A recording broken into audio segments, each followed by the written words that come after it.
على محمد.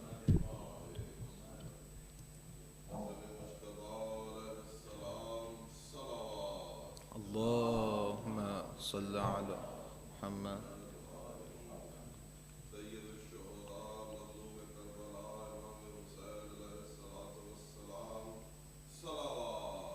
اللهم صل على محمد.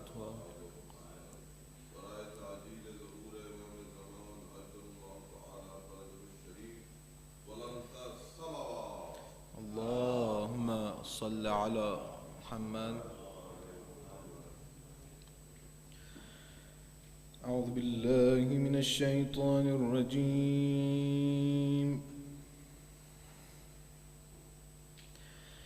بسم الله الرحمن الرحيم.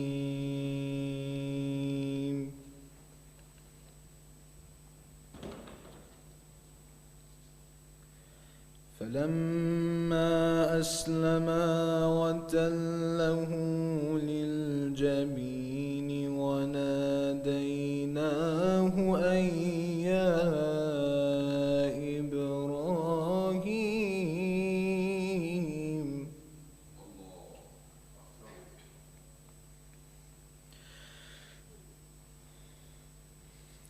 وناديناه أن يا إبراهيم قد صدقت الرؤيا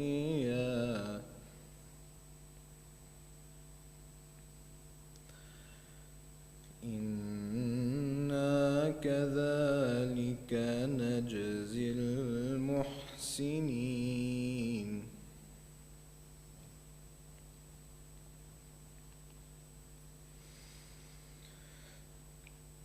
إن هذا لهو البلاء المبين.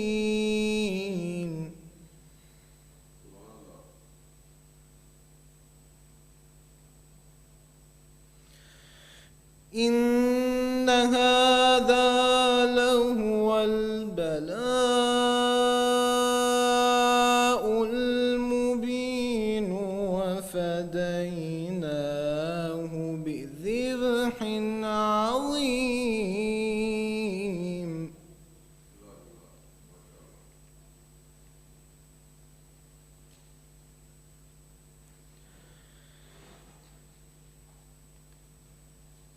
إن هذا لهو البلاء المبين.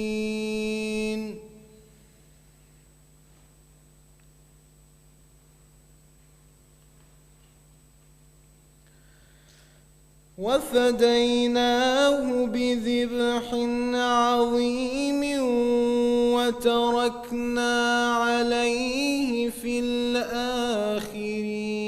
سلام على إبراهيم.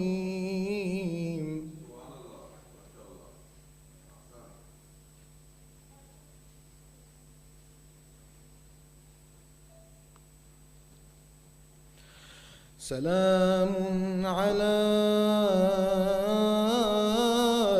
إبراهيم.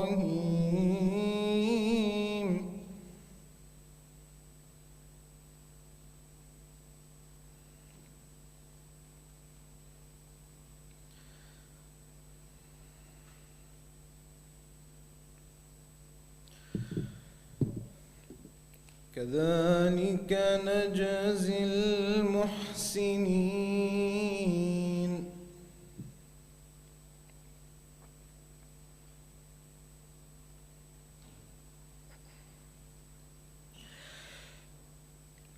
إنه من عبادنا المؤمنين وبشرناه بإسحاق.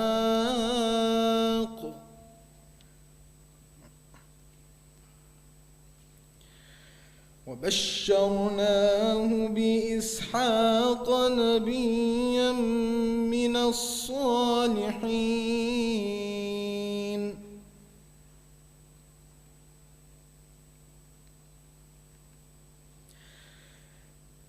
وباركنا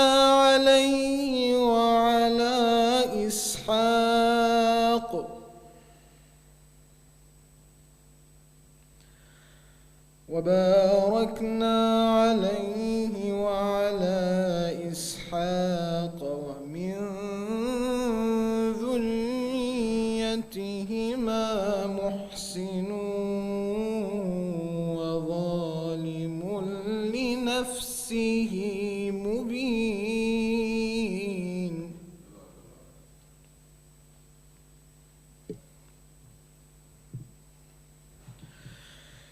بسم الله الرحمن الرحيم. لإيلاف قريش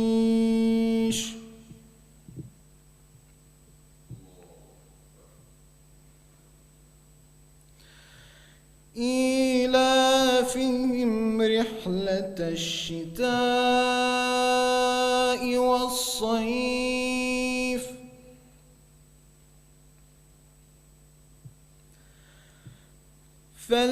فليعبدوا رب هذا البيت الذي أطعمهم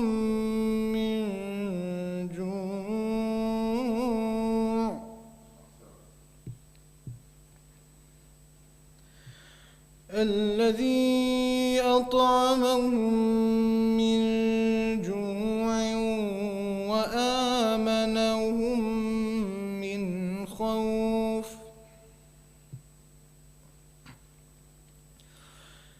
بسم الله الرحمن الرحيم. إنا أعطيناك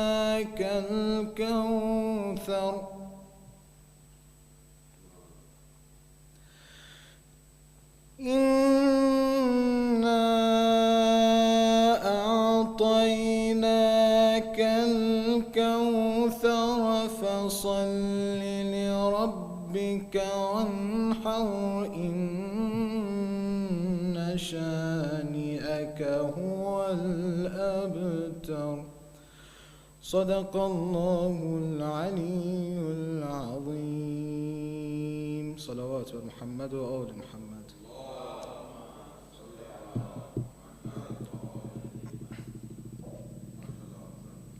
Bismillah ar-Rahman ar-Rahim. So when they had both surrendered to Allah's will and he had laid him down on his forehead, we called out to him, O Abraham, you have indeed fulfilled your vision, thus indeed do we reward the virtuous. This was indeed a manifest test. Then we ransomed him with a great sacrifice and left for him a good name in posterity. Peace be to Abraham. Thus do we reward the virtuous. He is indeed one of our faithful servants, and we gave him the good news of the birth of Isaac, a prophet, one of the righteous. And we blessed him and Isaac. Among their descendants, some are virtuous and some who manifestly wrong themselves. Sadaqallahu al-Aliyyul Azim wa sallallahu ala Muhammadin wa alihi at-Tahirin. Salawat.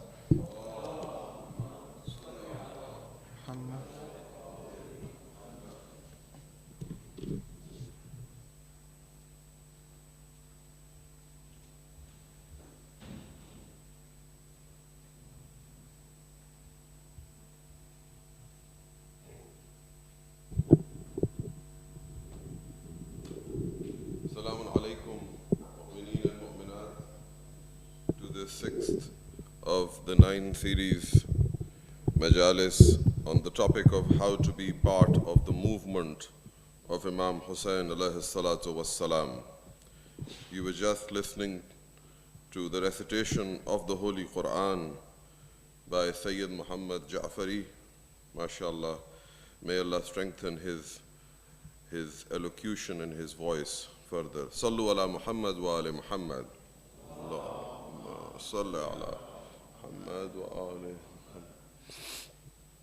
Before introducing the Moulana, I will recite a salam in honor of Imam Ali ibn Abi Talib alayhi salatu wassalam. Sallu ala Muhammad wa ali Muhammad.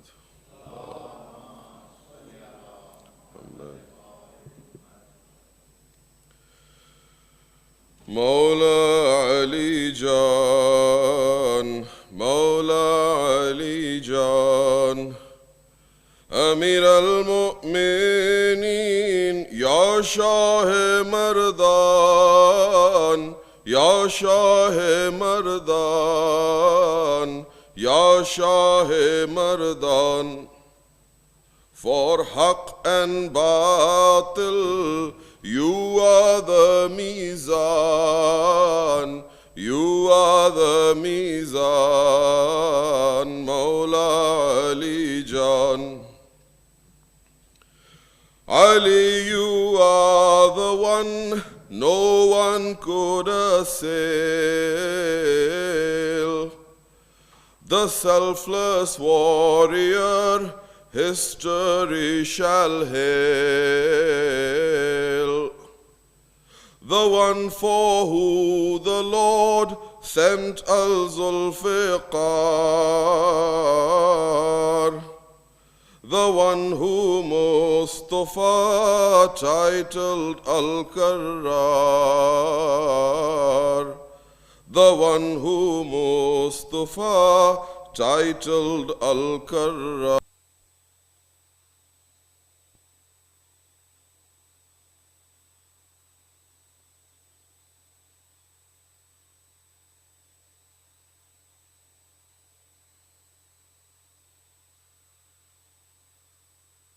Mardan, Ya Shah Mardan, for Haqq and Batil, you are the Mizan, you are the Mizan, Maula Ali Jan. Your mother Fatima, she named you Haydar, and like a lion you won Khandaq Khaybar. Your mother Fatima, she named you Haydar, and like a lion you won Khandaq Khaybar. Shab-e Hijrat, we see you as Murtada. Ghadir Khum, we hear Man Kunto Mawla. Ghadir Khum, we hear Man Kunto Mawla. Maula Ali Jan, Maula Ali Jan, Amir al-Mu'mineen, Ya Shah Mardan, Ya Shah Mardan, Ya Shah Mardan. For Haqq and Batil, you are the Mizan, you are the Mizan, Maula Ali Jan. Narai Haydari. Bar Muhammad wa Ahle Bayt Muhammad Salawat.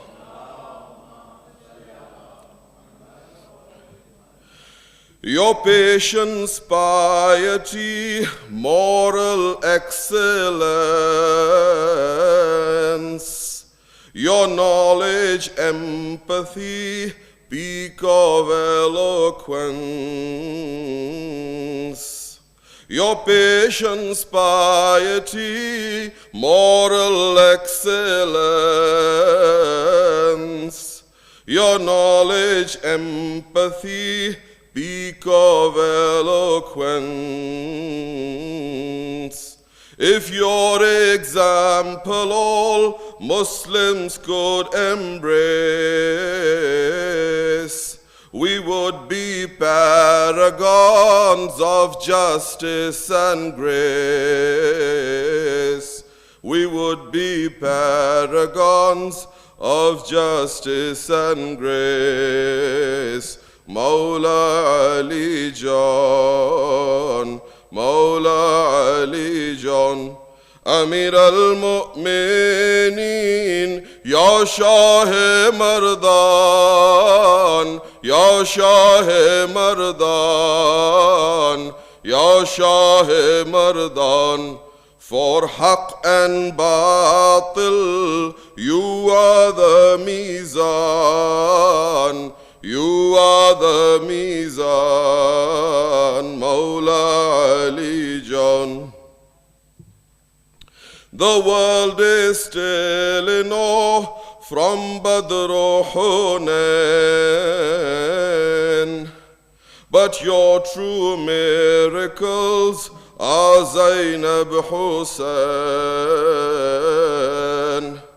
The world is still in awe from Badr Hunain, but your true miracles are Zainab Hussain. For 14 centuries, no one has surpassed the standards that they set for standing steadfast. For 14 centuries, no one has surpassed the standards that they set for standing steadfast. The standards that they set for standing steadfast. Mawla Ali Jan, Mawla Ali Jan. When I say Ya Shah Mardan, please recite with me. Amir al-Mu'mineen, Ya Shah Mardan, Ya Shah Mardan, Ya Shah Mardan. For haq and batil, you are the mizan, you are the mizan. Mawla Ali Jan, Mawla Ali Jan. Narai Haidari. Barazmat Imam Ali ibn Abi Talib alayhi salatu wassalam, salawat.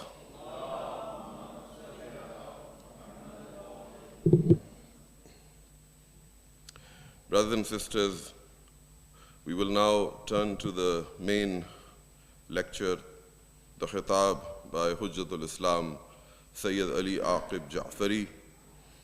As I had previously explained in introductions to these majalis were conceived on short notice because of a change in plans in Moulana Jaffry. He was initially intending to recite on Ashra for the United States, but then due to certain circumstances, things changed, and also because of the uncertainty of COVID, it so happened that he was among us during these 10 days. And we thought it would be good to benefit from his knowledge, from his erudition. Sayyid Ali Aqib Jaffry started his career as an electrical engineer. He was in the University of Engineering and Technology, Lahore, and graduated with the President's Gold Medal for the top student in class. After that, he proceeded to the United States and completed his master's in electrical engineering from the University of Washington in Seattle. And then he had a calling to go to Qom to pursue higher studies in religion. And he has since then been in Qom.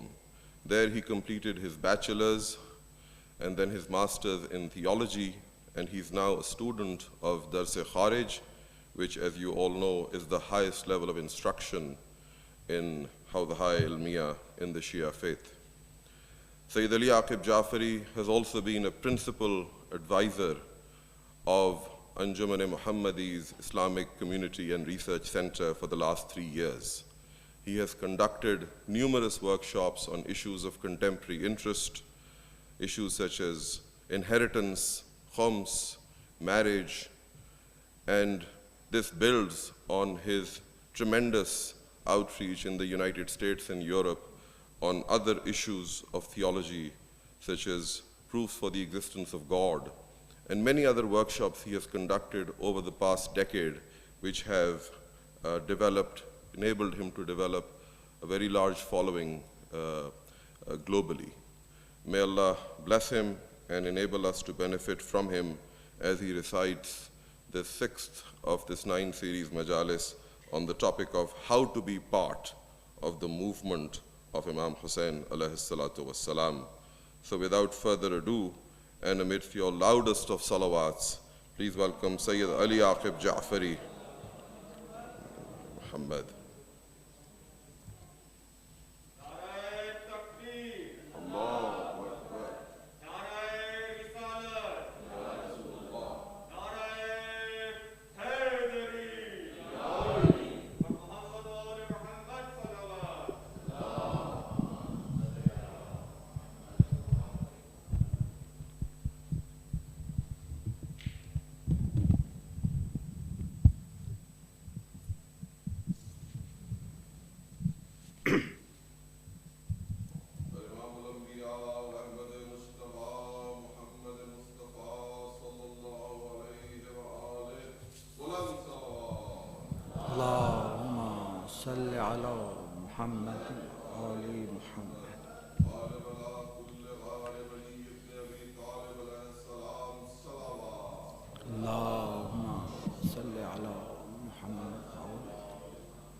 Remembering all of your marhumeen, the shuhada of Islam, the ulama of Islam, and also the sponsors of this majalis, Suratul Fatiha.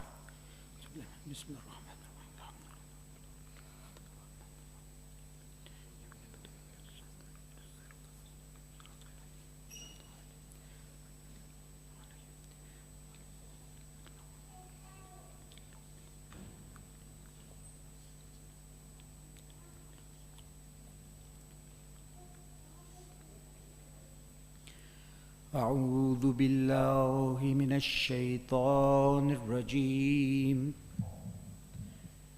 بسم الله الرحمن الرحيم الحمد لله رب العالمين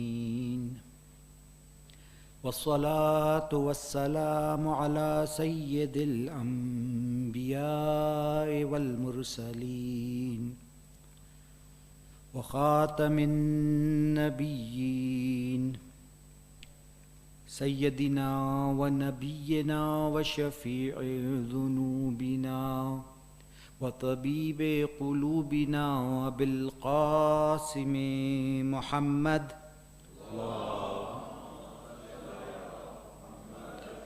وعلى أهل بيته الطيبين الطاهرين الغر الميامين المعصومين من يومنا هذا إلى يوم الدين أما بعد فقد قال الله تبارك وتعالى في كتابه المجيد وخطابه المتين وهو أصدق القائلين وقوله الحق بسم الله الرحمن الرحيم يا ليتني كنت معهم فأفوز فوزا عظيما صلوات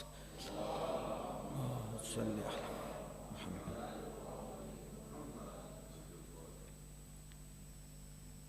Our decisions and our actions are determined by our purpose. Whatever your purpose is, that will determine how you will proceed. If you want to set this stage for a majlis, you would organize it differently. Had you wanted a soccer match here, this would have been organized differently. Your decision to how to set up this place will depend on the purpose behind it. The word of Allah subhanahu wa ta'ala, the Holy Quran, is the Kalimatullah, is the Kalamullah, is the word of Allah. And this whole universe, with everything in it, is an act of Allah subhanahu wa ta'ala. Ek qawle khuda hai, one is the qawl of Allah, the other is the fail of Allah, is the action of Allah subhanahu wa ta'ala. And both of them will be determined by the purpose behind the creation of the universe. The way Allah sets up this universe. In other words, it can be said that Allah subhanahu wa ta'ala has two books. The book of creation and the book of legislation. This whole universe is the book of creation, where you find everything in it that has been created. And then you also have the book of legislation, the Holy Quran, which tells you how to live in this world. So we have the book of creation and the book of legislation. A person might decide to pursue the book of legislation to understand and interpret what Allah subhanahu wa ta'ala has said in that. While another person, another scientist might decide to pursue the book of creation to understand how Allah subhanahu wa ta'ala has set it up. And if both want to understand the word of Allah or the work of Allah, they are both getting closer to Allah subhanahu wa ta'ala. They will both be getting closer to Allah subhanahu wa ta'ala because they are both engaged in the work of Allah subhanahu wa ta'ala. So it will be their intention behind pursuing the work of Allah or the word of Allah that will define their ajr and their thawab. So the legislation in the word of Allah subhanahu wa ta'ala has to be set up depending on the purpose behind the creation.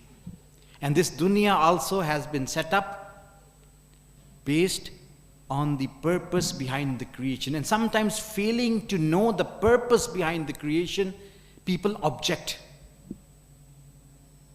People object. There's a famous example. A person walked into a store and he saw a glass placed upside down.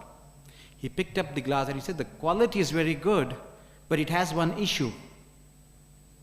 He was asked, what is the issue with it? He said, well, it doesn't have an opening and it doesn't have a base. But there are two issues with it. The person turned it upside down and said, look at it now. And he looked at it and he said, it's perfect. Sometimes the way we look at this world is not the right way to look at it. And that is why our youth have issues with what they see in this world. They see pain, they see sufferings, and they might question the power of Allah subhanahu wa ta'ala or the mercy of Allah subhanahu wa ta'ala. But if they knew or if they were aware of the purpose behind the creation, they would never question it. The purpose of our creation was to enable us to get to perfection. And in order to enable us to reach our perfection, it was necessary that He gave us free will. With free will, He not only gave us free will, but also He tells us or He informs us of what is right and what is wrong. Our intellects, our limited intellects, were able to figure out some of the right and some of the wrong. Yes, this everyone can do. We all know that justice is bad, is good, and injustice and oppression is bad. Oppression is bad. We do not need religion to tell us that. We can all figure it out ourselves. We are born with that information. We know that this is good and this is bad. But man with his intellect alone cannot figure every good and every wrong. And that is why he is in need of the divine message from Allah subhanahu wa ta'ala. With free will comes the choice to do good and bad. And when man is given this freedom to choose between right and wrong, there will be issues in this world. So the question, so why is Allah subhanahu wa ta'ala allowing injustice to happen? I would answer that differently. Allah is not allowing injustice to happen. He has stopped injustice and oppression. Part of it by force. You cannot hurt somebody sitting on the other side of the planet, can you right now? No. You can only hurt somebody sitting next to you, but not somebody sitting on the other side of the building. Maybe you can hurt them through your voice. I have the ability to hurt a lot of people through my speech. So this power I have been given at this time. But that power is still limited. You can only hurt a few people. And you cannot hurt beyond that. So a lot has been stopped. You have been prohibited from doing a lot of harm which you otherwise could have done. So Allah subhanahu wa ta'ala has stopped you from injustice and from doing harm, part of it by force, by design, and the other part by legislation. In the holy book, He has stopped you through legislation, through laws, prohibiting you to hurt anyone. So Allah subhanahu wa ta'ala does not want us to hurt anyone. But the requirement of free will was that we be given the choice to decide between good and bad, and that would result in some limited harm in this dunya. So that's why you see pains and sufferings in this dunya. Not only that, imagine what would happen if Allah subhanahu wa ta'ala immediately took away every sensation of pain that we have. Agar hisse feeling, hisse touch, the sense of touch and pain, the sensory organs that are responsible for delivering the message of pain to the brain, if those were somehow neutralized, what would happen? Would this world suddenly become a better place? No one would be able to hurt anyone. No one would be able to torture anyone, because there is no feeling of pain. Right? You wouldn't do that. Would this world end up being a better place? Some are saying no. Why not? Or why yes? What would happen if suddenly we all stopped feeling pain? What does the pain do to us? When do you go to the doctor? When do you go to the dentist? When you feel pain. So imagine if suddenly there was no pain, all doctors would be out of job. Right? Not only that, human life would be at risk. Because nobody would treat themselves. Imagine you were walking and you stepped on a piece of nail or you stepped on a piece of glass. You would not feel anything.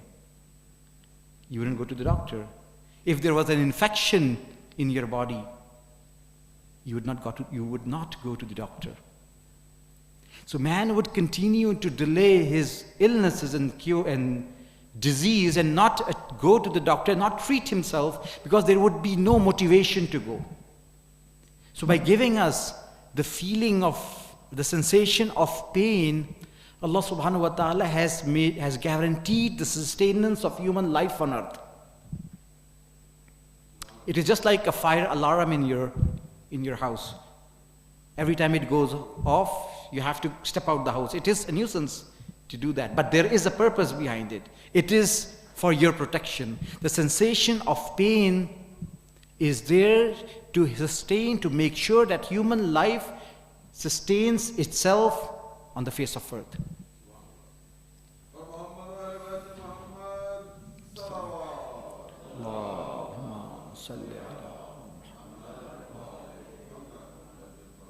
So knowing these wisdoms behind the creation of the universe will help us better appreciate it. It was revealed in the Hadith Qudsi. We find that it was revealed to Hazrat Musa alayhi salatu wassalam Allah subhanahu wa ta'ala says to him that I have placed 6 things in 6 places. And people are finding it in other places, and they will never find it.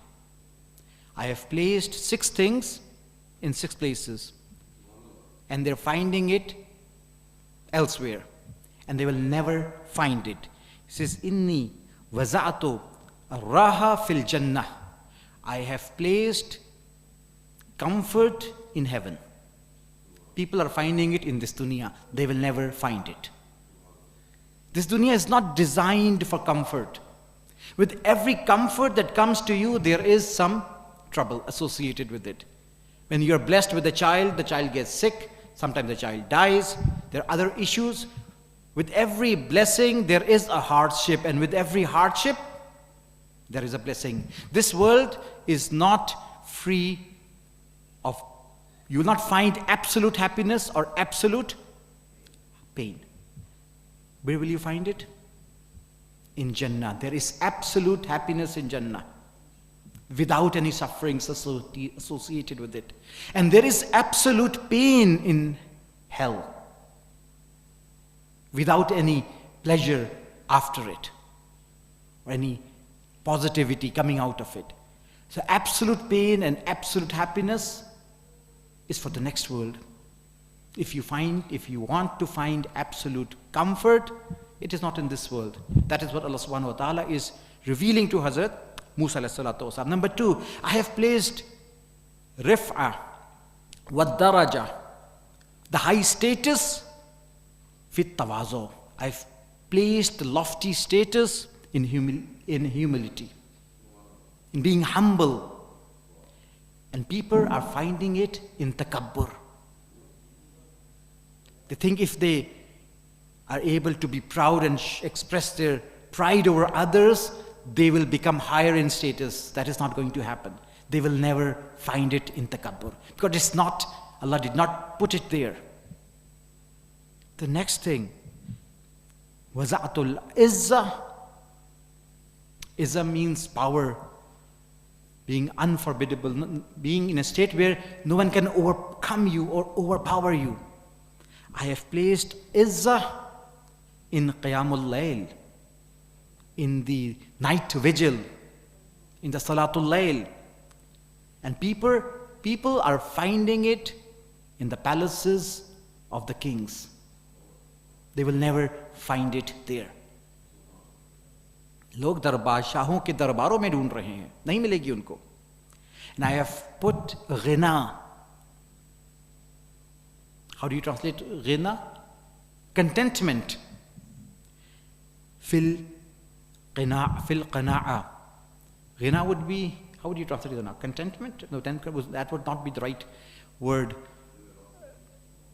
Ghina is being free from anything, the feeling of being free of everything. Ghina. I have placed ghina in qana'at, in contentment.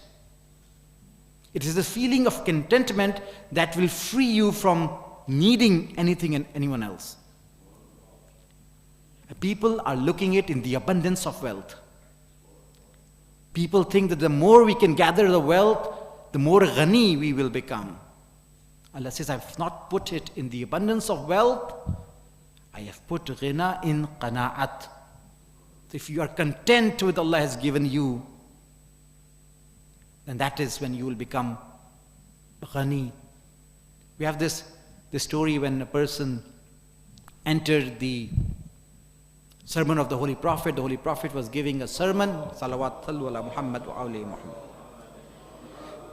He was delivering a sermon in the mosque, and a person who was dressed in rags, he walked in, and according to Islamic etiquettes, whenever you enter a gathering, wherever you find a spot, you should sit there, and you should not pick a special spot for yourself in the beginning or anywhere else. Wherever you find an empty spot, use it.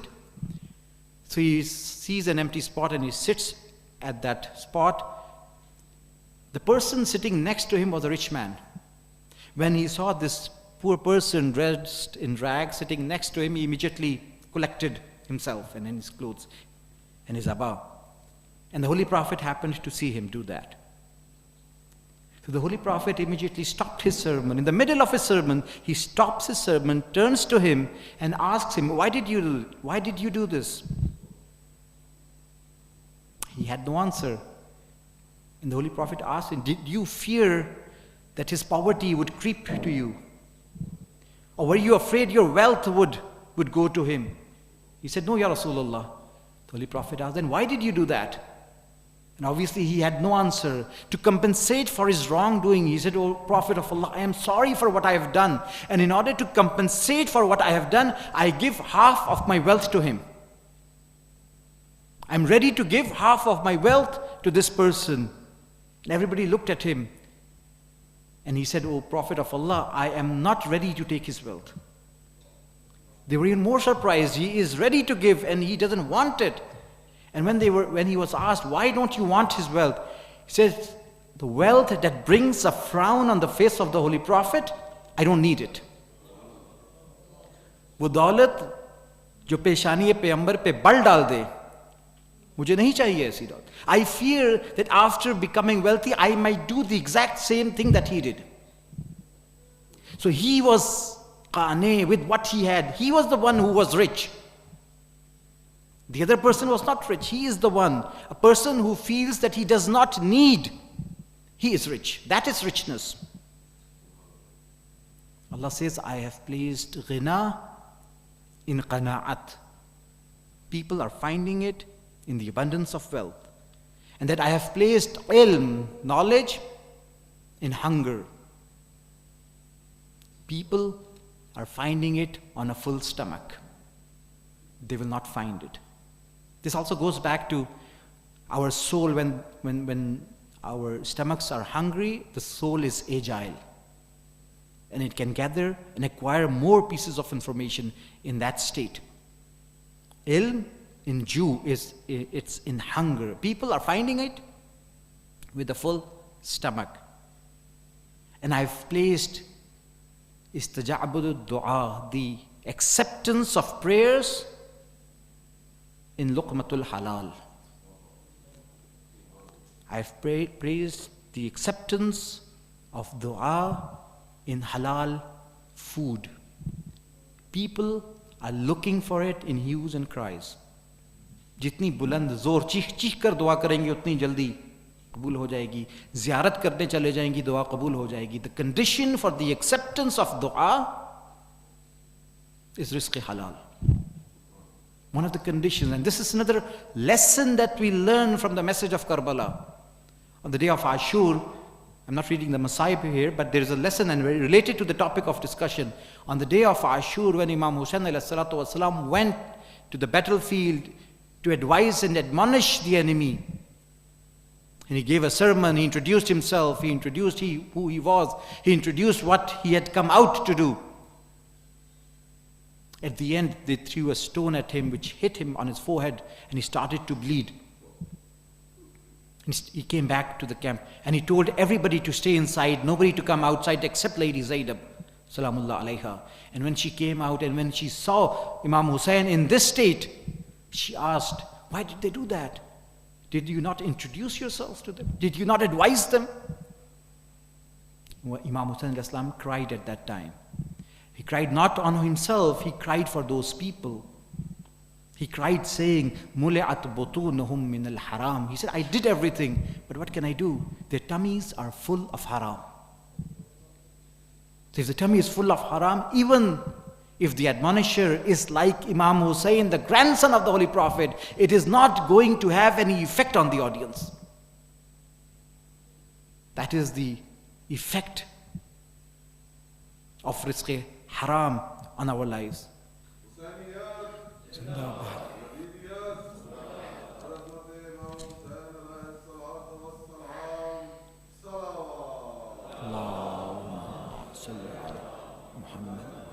So if we want to become part of the movement of Imam Hussain, the messages that Imam Hussain ﷺ have been giving one after the other are very clear. If we have haqqun nas on our necks, the Imam said, no one should fight in my army if they have a debt to pay. They rather go and pay off their debts. अगर कर्ज अदा करना किसी की गर्दन पर बाकी है, वो उसको जाके अदा करे, मेरी फौज में, मेरी आर्मी में ना लड़े. One of the conditions. Another condition, rizq halal. If we have, God forbid, rizq haram in our tummies, how would we be able to become part of the movement of Imam Hussain? Becoming part of the movement of Imam Hussain is primarily to save our own selves. When Hur became part of the movement of Imam Hussain, I've mentioned this 2 days ago, was he able to help his Imam in any way? Did that help in getting some water for the Imam? Did it help the Imam? Was he able to save the Imam? Or the ladies of the Ahlul Bayt? Or the children from becoming captives? Or their property from being looted? Nothing of that happened. But he was able to save himself. This movement of Imam Hussain, this is the Safinatun Nijat. This is the Safinatun Nijat. Whoever boards it will save himself. And that is why it is important for all of us and everyone in the entire humanity to board this ship. The movement of Imam Hussain alayhi salam was driven by Quranic principles. There were Quranic principles that were driving his movement. You do not find these principles listed in the Holy Quran 1, 2, 3, 4, but they are there. You only need to see them and pick them up. After every story of the prophets, you will find a statement, this is how we save the Muhsineen. This is how we reward the Muhsineen. When it says this is how, there is a Quranic principle here. If you do these things, this will be the result. The principle of hijrah, the principle of izzah.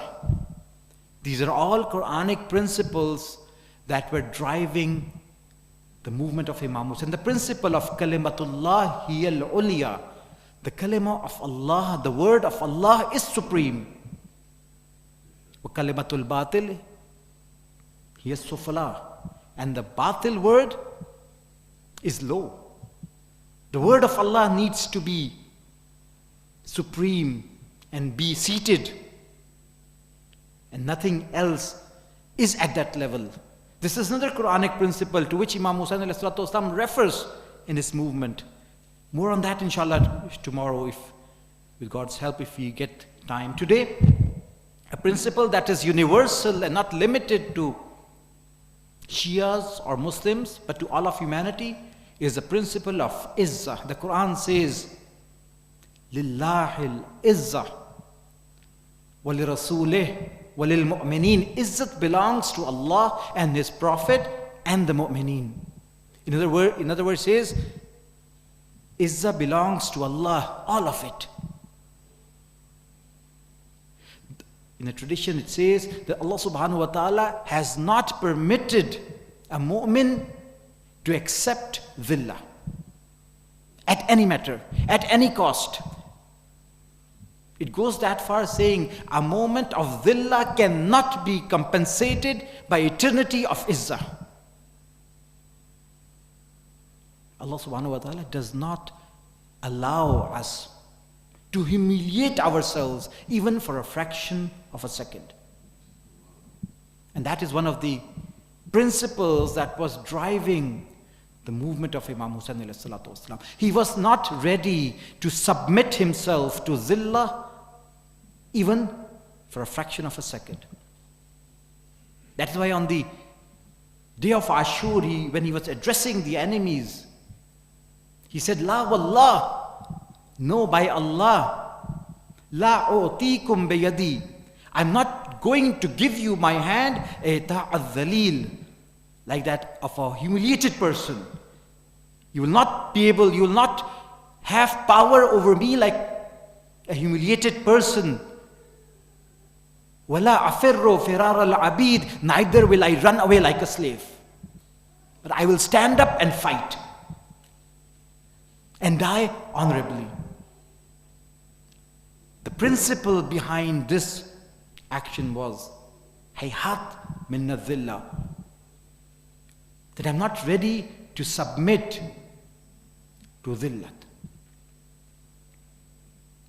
How can we be part of the movement of Imam Hussain alayhi salatu wasalam if we do not beautify ourselves with this Quranic principle? Izzat is in Qiyamul Layl. Izzat is in the obedience of Allah subhanahu wa ta'ala. Izzat is in the ta'at of Allah subhanahu wa ta'ala. And Imam Hussain alayhi salatu wasalam want companions that are decorated with izzah and they're not humiliated. We see many, even again in another statement of the Imam, you find in Da'i ibn Da'i قد ركز بين اثنتين بين السلة والذلة وهيهات من الذلة. He said, this Ibn Ziyad has given me two options, the sword and humiliation. وهيهات من الذلة, and I will never be humiliated. Another golden principle. Do not be humiliated. Do not accept humiliation at any cost. Why is it that people are ready to accept humiliation? What are the factors? What results in an individual accepting who falls to the lowest levels where he is ready to accept humiliation? Two or three most important factors. Number one, the love of the world. Why was Umar Saad ready to sacrifice or to kill the grandson of the Holy Prophet, knowing what he is doing? It was the kingdom of Ray. The love of the dunya can take you to the lowest of the lowest. The fear of being Zalil. Sometimes that itself makes a person, or it generates or it engenders dhillah. There's a beautiful saying in Nahjul Balagha from Amirul Mu'mineen Ali ibn Abi Talib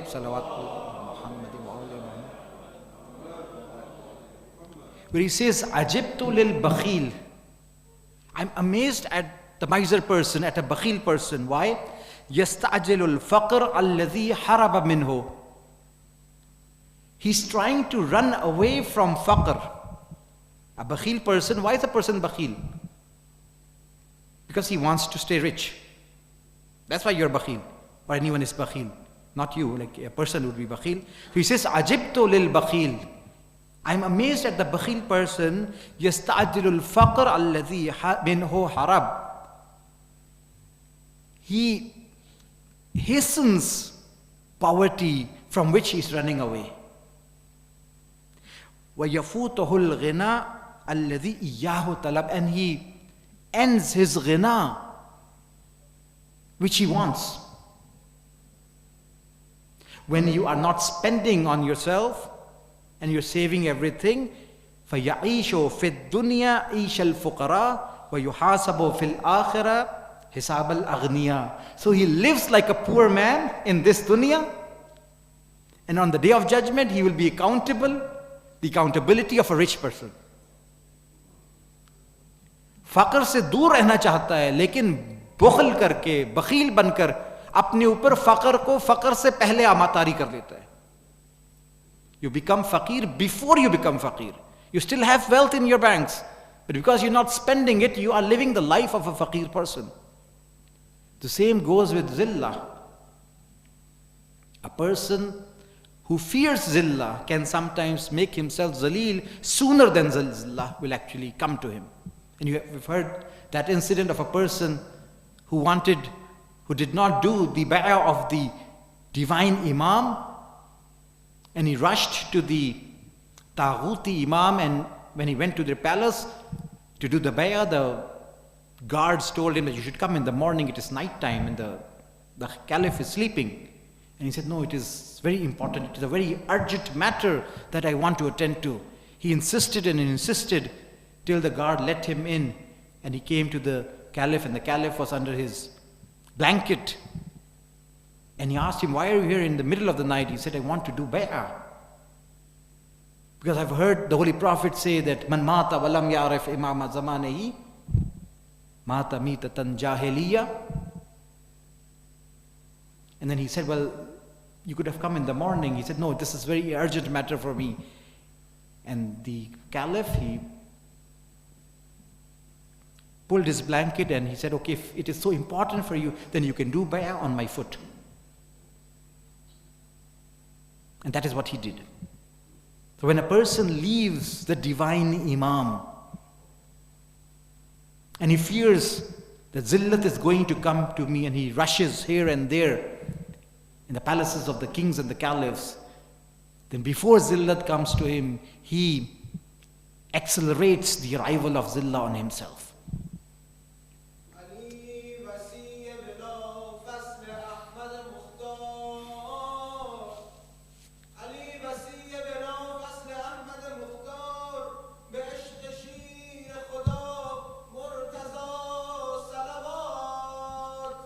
Allahumma salli ala Muhammad.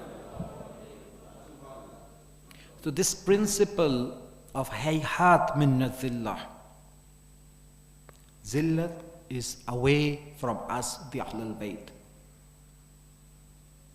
It is rooted in the Quran. And why not? It should be rooted in the Quran because they are none but the embodiment of all Quranic principles.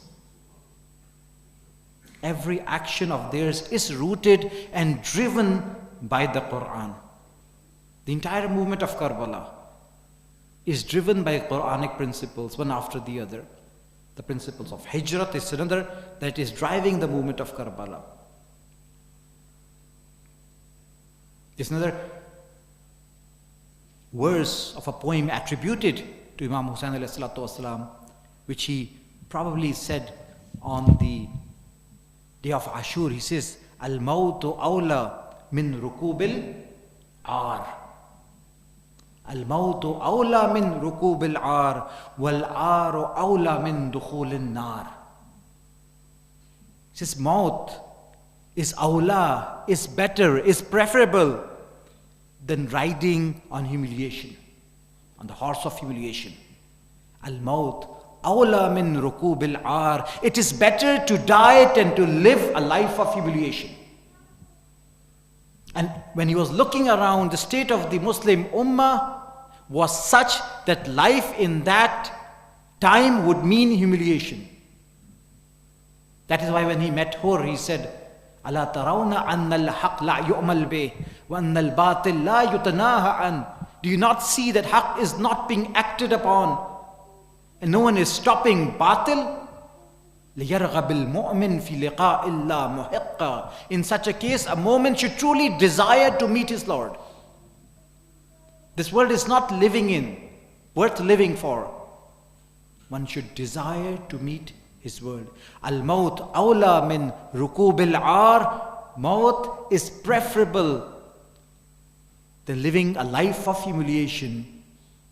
And the second statement, wal-aru awla min dukhulin nar. And perceived humiliation, not true humiliation, perceived humiliation in parenthesis, is better than entering the hellfire. Sometimes we think certain things, we take certain things as humiliation, whereas in the true nature of their, in the true essence of those actions, truly those actions are not humiliation. If a person is poor, he's not living in a state of humiliation, but the world might perceive it like that. So identifying what humiliation is and what izzah is another important matter. But sometimes, looking at the tragedy of Karbala, people think that what Imam Hussain chose resulted in the captivity of his family members, and that was humiliation. So that is only what the world is perceiving to be humiliation. That is not truly humiliation. And that is what this second verse is pointing to. Al-aru awla min dukhulin nar. It is better to accept that humility than enter the hellfire.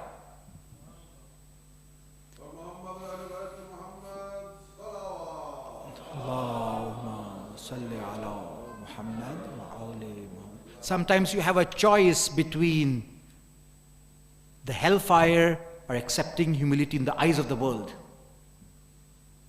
It is better to accept that humiliation, which is not true humiliation, which is humiliation which is perceived by the members of the society because their values have turned upside down. And when you have a choice between death and to humiliate yourself, the Imam says it is better to accept death. And that is why he said, Hayhat bin Nadhillah. And that is something, a slogan for all of humanity. Not only for the Muslims, not only for the Shias or Sunnis or any other sect of Islam, for all of humanity. One should not be ready to humiliate himself. And that he had a message on the day of Ashur, even for the enemy soldiers, when he said, In lam takun lakum deen wala takhafun al-ma'ad fakunu ahraran fi dunyakum. On the day of Ashur, when he had fallen on the plains of Karbala and the enemy started to head towards the enemy camps, at that point he addressed them.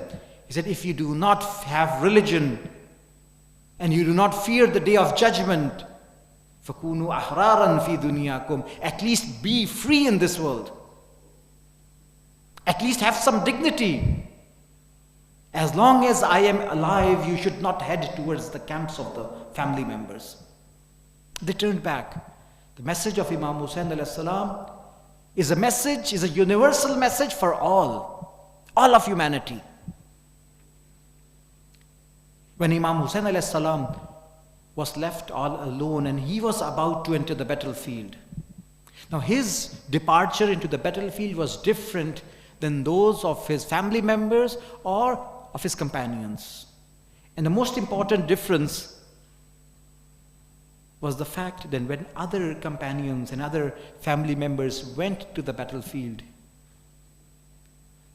they attacked the enemies, they broke into their ranks, they penetrated the enemy ranks because they knew that the family is safe. There are companions back home, the Imam is with the ladies of the Ahlul Bayt.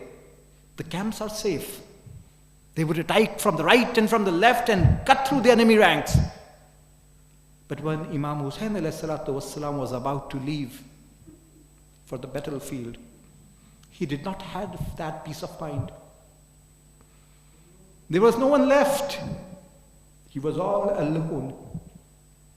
So he called his companions, Ya Habib, Ya Zuhair ibn Qayn, Ya Muslim bin Awsaja, where are you? Is there anyone who is going to help me today at this time? The ladies in the camps need you. And there was no reply. Ma bali, unadikum fala tujibuni. What has happened to you? I am calling you. You're not responding to my call. Have you gone to sleep or you no longer want to help your Imam? And the Imam himself answers, it is death that has put you to sleep. And if you were given a second chance, you would still want to help your Imam. When the Imam left for the battlefield, he would always position himself in a manner that he was always between the enemy and the camps. And he would continuously say, La hawla wa la quwwata illa billahi al-aliyyil azim. And through his voice, he would inform the camp members that he is still alive. Till a time comes that he raises his voice and says, Hal min dhabbin yadubbu an harami Rasulillah. Is there anyone there who is ready to defend the family of the holy household? Wanted to create as many whores as he could. Wanted to save as many souls as he could. Hal min dhabbin yadubbu an harami Rasulillah. Is there anyone who is ready to defend the haram of the Rasulullah? There was hue and cry started to come from the camps. Was it because Ali Asghar was responding to the call of the Imam. The Imam returned to the camps, asked Kulthum, and according to some accounts, Lady Zainab, to give him Ali Asghar. He took Ali Asghar in his laps. He went to the battlefield. This is the last soldier of Imam Hussein. This is the last soldier of Imam Hussein, and probably the most effective one, because Ali Asghar was able to do what nobody else was able to do. He took him to the battlefield in his hands. He said, "In lam tarhamuni farhamu hadha tifl." If you show no mercy on me, if you have no mercy on me, farhamu hadha tifl, at least show some mercy on this child. Fasquhu sharbatam min al-ma. Give him a sip of water. Give him a drop of water. This is all he needs. This is all he needs. The enemy started to cry. They could not bear the sight of this child. They began to cry. A revolution was in the making. Umar Saad looked at Hurmala and he said, "Iqta kalam al-Hussein." Stop Hussein's speech. Finish his speech. Hurmala did not understand. He inquired, "What should I do? Whom should I aim? Imam Hussein or the little one?" Saad said, "Don't you see the whiteness of the neck of the baby?" He took a 3-pronged sword, put it in his arrow, and fired it towards Ali Asghar. The arrow was fired towards Ali Asghar, and this was the time, this was the moment when Imam Hussein ﷺ remembered us all. And the poet has put it beautifully in this verse. He says, "Laytakum fi yawmi ashura jami'an tanzuruni." I wish all of you, my mu'mineen, my Shia, you were present on the day of Ashur. Laytakum fi yawmi ashura jami'an tanzuruni. At least you could have seen me. He did not say, "I wish you were there on the day of Ashur so that you could help me bring the janazah of Ali Akbar." No, this is not what the Imam said. "I wish you were there, you could help me bring the body of Abbas back to the camps." This is not what he said. No, nothing of this sort.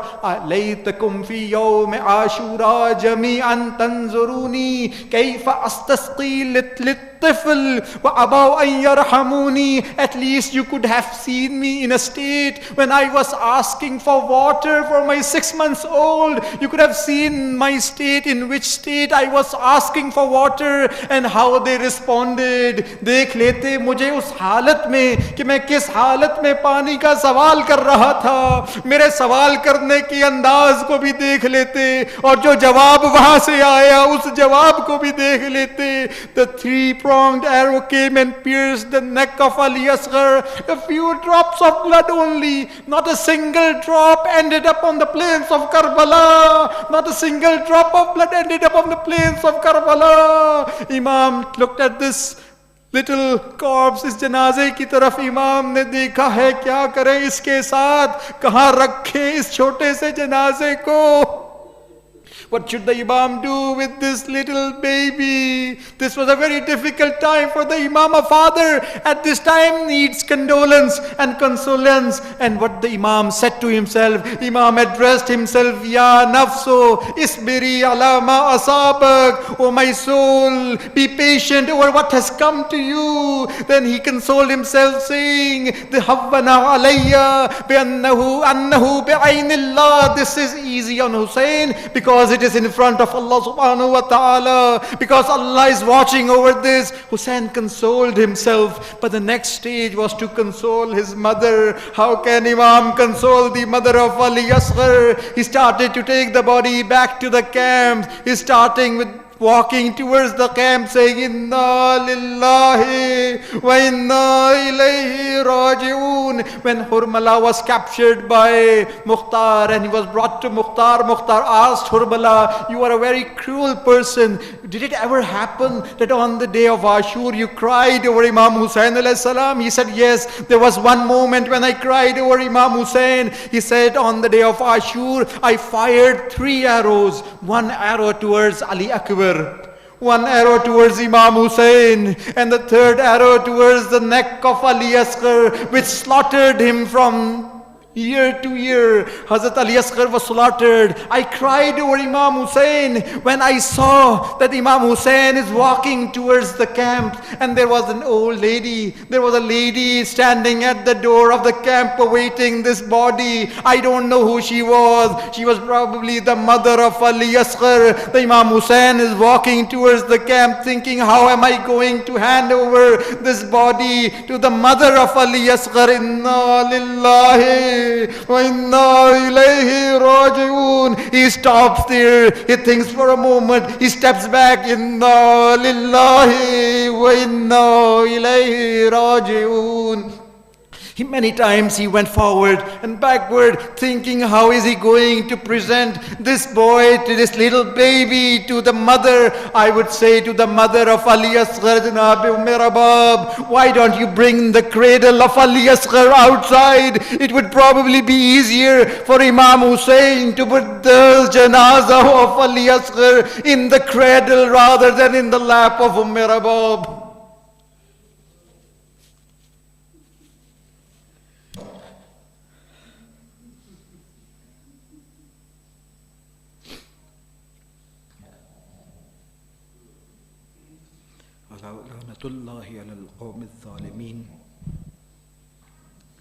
We pray to Allah subhanahu wa ta'ala for the acceptance of this zikr. We pray to Allah subhanahu wa ta'ala for granting us His marifah, the marifah of His Rasul and His Imams, so that we could become a part of the movement of Imam Hussein alayhi salatu wassalam. We pray to Allah subhanahu wa ta'ala to enable us to do our own tarbiyah and the tarbiyah of our children in such a manner that they end up in the camps of the 12th Imam. We pray for the hasty reappearance of our 12th Imam, the shifa of all the marizan, all those who have given exams and are waiting their results for their success, those who have other issues and other troubles, and they have those hajat in their hearts. May Allah accept all of these hajat. May Allah continue to help us and enable us to commemorate these events. May Allah protect all the mu'mineen and mu'minat who are engaged in such events and protect them throughout this holy month. May Allah help all the oppressed around the world and grant them victory over their enemies. Matam-e Hussain.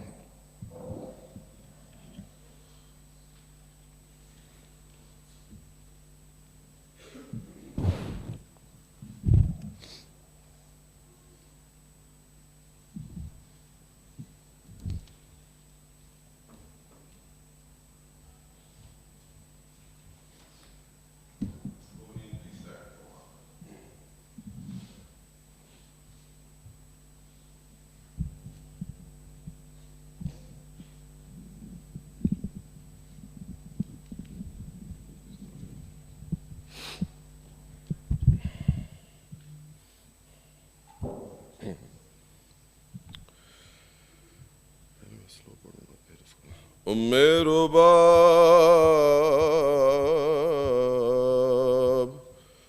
Umme Rubab,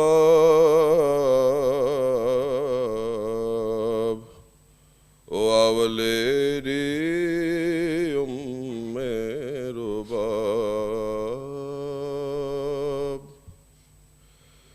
Umme Rubab, Umme Rubab, O our Lady, Umme Rubab, Umme Rubab, Umme Rubab, O our Lady, Umme Rubab, Umme Rubab, Umme Rubab, O our Lady, Umme Rubab. You see that infant head on the spear, and how it's slaughtered from ear to ear. You see that infant head on the spear, and how it's slaughtered from ear to ear. He is my baby, Ali-Asghar. He is my baby, Ali-Asghar. His shahada is inqilab. Umme Rubab, Umme Rubab, oh our lady, Umme Rubab. Everyone, Umme Rubab, Umme Rubab, oh our lady, Umme Rubab. You see that infant head on the spear, and how it's slaughtered from ear to ear. You see that infant head on the spear, and how it's slaughtered from ear to ear. He is my baby, Ali-Asghar. He is my baby, Ali-Asghar. His shahada is inqilab. Umme Rubab, Umme Rubab, oh our lady, Umme Rubab. Umme Rubab, Umme Rubab, oh our lady, you feel the tremors rising again. It is the final breath of Hussein. You feel the tremors rising again. It is the final breath of Hussein. He is my Aqa, the son of Zahra. He is my Aqa, the son of Zahra. He is Allah's intikhab. Umme Rubab, Umme Rubab, oh our lady, Umme Rubab. Everyone, Umme Rubab, oh our lady, Umme Rubab. You hear this angel weeping alone. Her cries of Baba challenge the throne.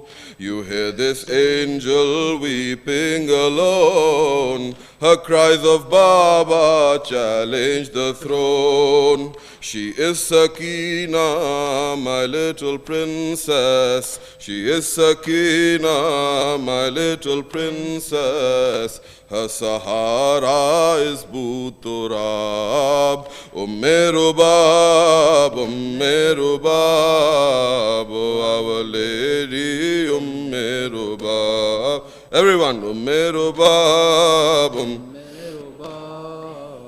oh our lady, Umme Rubab. You hear this angel weeping alone. Her cries of Baba challenge the throne. You hear this angel weeping alone. Her cries of Baba challenge the throne. She is Sakina, my little princess. She is Sakina, my little princess. Her Sahara is Buturab.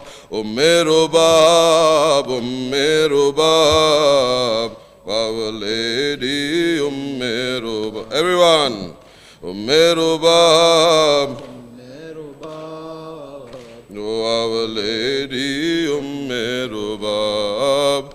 Oh, not a single moment of calm from the streets of Kufa to Sham. Oh, not a single moment of calm from the streets of Kufa to Sham. Oh, not a single moment of calm from the streets of Kufa to Sham. Oh, can you see us, oh our Shia? Oh, can you see us, oh our Shia? At the mercy of every mob. Umme Rubab, Umme Rubab, oh our lady, Umme Rubab, Umme Rubab, oh our lady, Umme Rubab. You smell the fragrance of Mustafa in the tears of Zainul Ibad.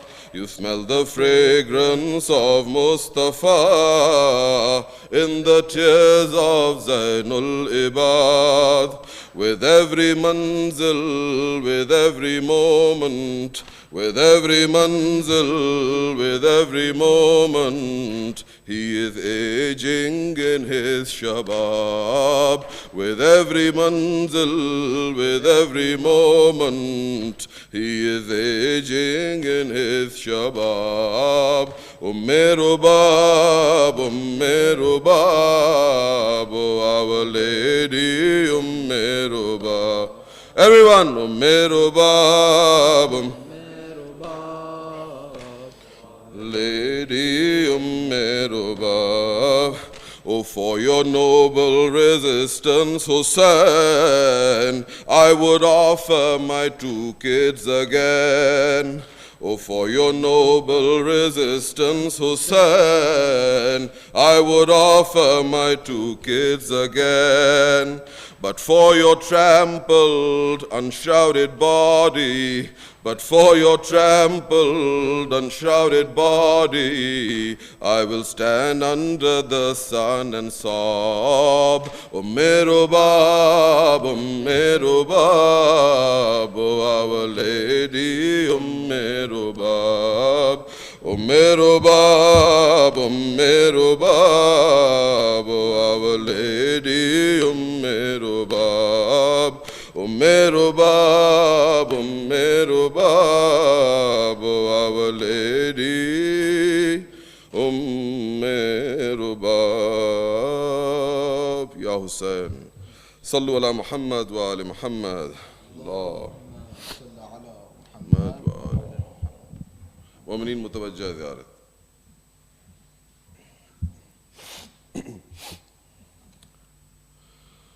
السلام عليك يا أبا عبد الله السلام عليك يا ابن رسول الله السلام عليك يا ابن أمير المؤمنين وابن سيد الوصيين السلام عليك يا ابن فاطمة الزهراء سيدة النساء العالمين السلام عليك وعلى جدك وأبيك السلام عليك وعلى أمك وأخيك السلام عليك وعلى 9 المعصومين من ذريتك السلام على الحسين وعلى علي بن الحسين وعلى أولاد الحسين وعلى أصحاب الحسين. Everyone, السلام على الحسين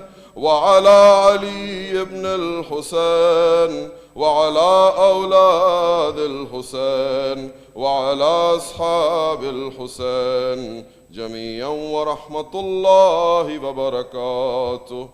السلام عليك يا مولاي يا غريب الغرباء السلام عليك يا معين الضعفاء والفقراء السلام عليك يا شمس الشموس يا أنيس النفوس أيها المدفون بأرض توس يا سلطان العرب والعجم يا علي بن موسى الرضا الراضي بالقدر والقضاء ورحمة الله وبركاته.